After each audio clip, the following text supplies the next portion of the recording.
So yesterday we started talking about acceleration due to gravity, and we basically know that everything on Earth, when we drop it, has a force acting on it. That's why it's falling towards the ground, and we should know that the reason why things fall to the ground is because of gravity.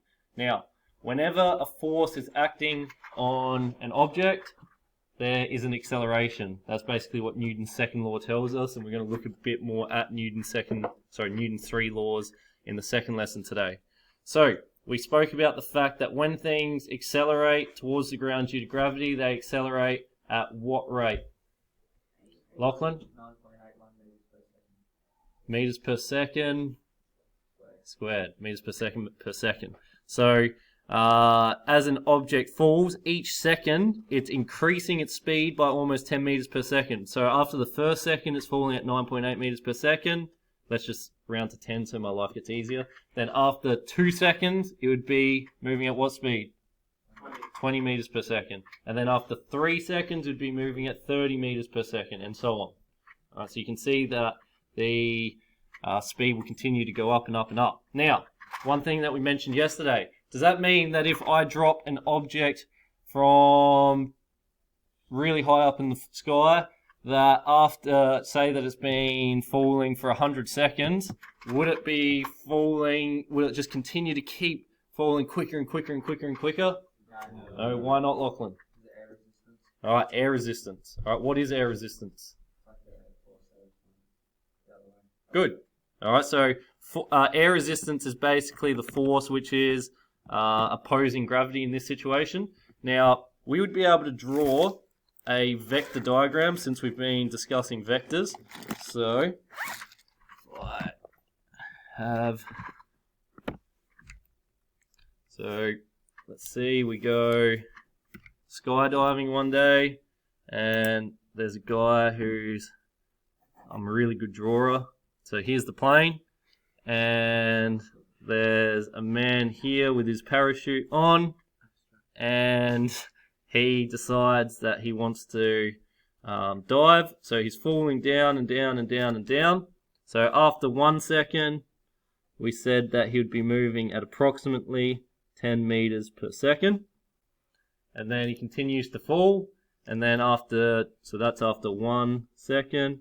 After 2 seconds, he'd be falling quicker. He'd be going at 20 meters per second, and so on.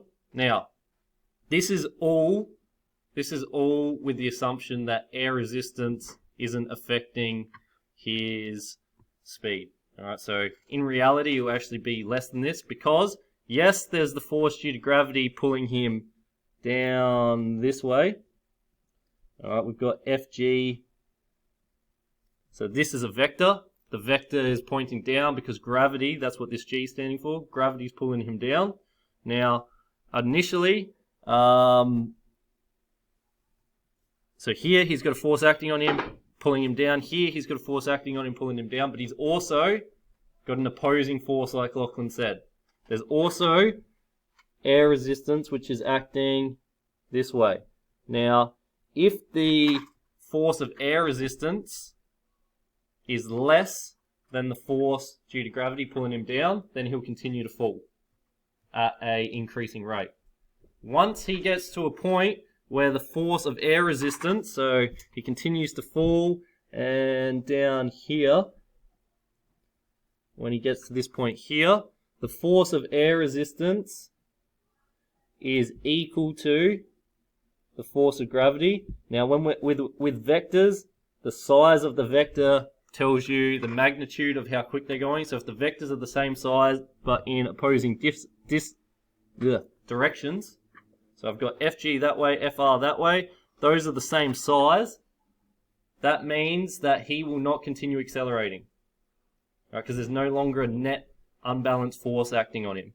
There's now a balanced force acting on him. Now, does this balanced force mean that he is just going to be constant? Is he going to go to rest? Now that the force of air resistance is equal to the force of gravity, does he no longer move? No? So what does that mean then? Lachlan? Good. Good. So the speed doesn't change. That's what terminal velocity is. when you reach a speed where your air resistance balances the force which is pulling you down, that means that you no longer have an unbalanced force acting on you. When you don't have an unbalanced force acting on you, you can't accelerate. You only accelerate if there's an unbalanced force acting. And again, we can use vectors to describe the direction in which the forces are acting. So if we think of a car driving along the road, so we've got a car down here. Alright, and he's driving that way. Now, when the driver of the car puts their foot on the accelerator, what forces are acting on this car only in the horizontal plane? I'm not interested in the vertical plane, only in the horizontal plane. What forces are acting? Because if there was none, he wouldn't move. Yep.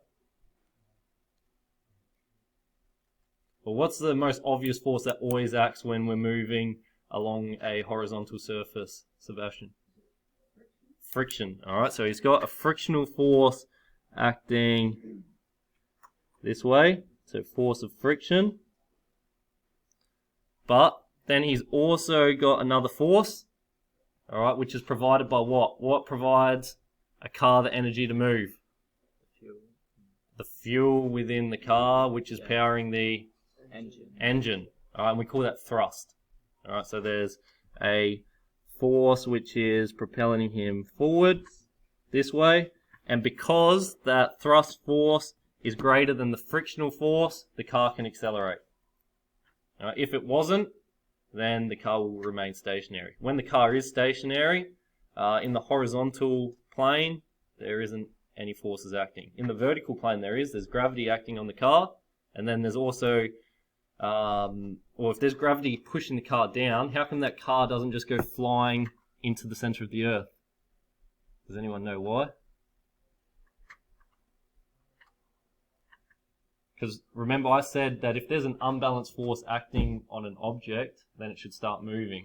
So if gravity is acting on the car, on that desk just there, if gravity is acting on that, there's only one force going down, shouldn't that table go flying towards the middle of the earth? It's being stopped by another object. Not only is it being stopped by another object, but that other object being the floor is actually pushing back up onto that table. Alright, it's pushing with an equal and opposite force back onto that table. We call that the normal force. Okay.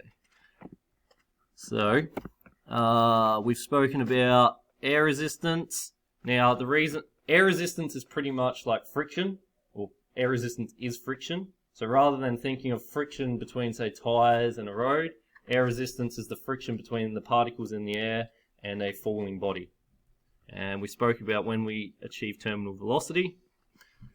So, alright, now, we've looked at interpreting different types of graphs, and we've looked at distance versus time graphs, we looked at displacement versus time graphs, and we've also looked at speed versus time graphs. Just quickly, just for a bit of a reminder, if we look at this graph here, and we wanted to calculate is it a driver? He's on a scooter. If we wanted to know this guy's acceleration at any point in his journey using a speed versus time graph, are we able to do it? Can we work out his acceleration? Alright, what's our definition of acceleration again? Change in velocity over change in time. Now, if this is speed and this is time, it just means that we can work out the magnitude of the acceleration. We don't necessarily know the direction of the acceleration. Now, remember, change in speed over change in time will tell us the magnitude of an acceleration. So if I'm looking at this section of the graph, can you see that a certain change in speed is happening over a certain amount of time? And basically the slope of this line will tell us what his acceleration is.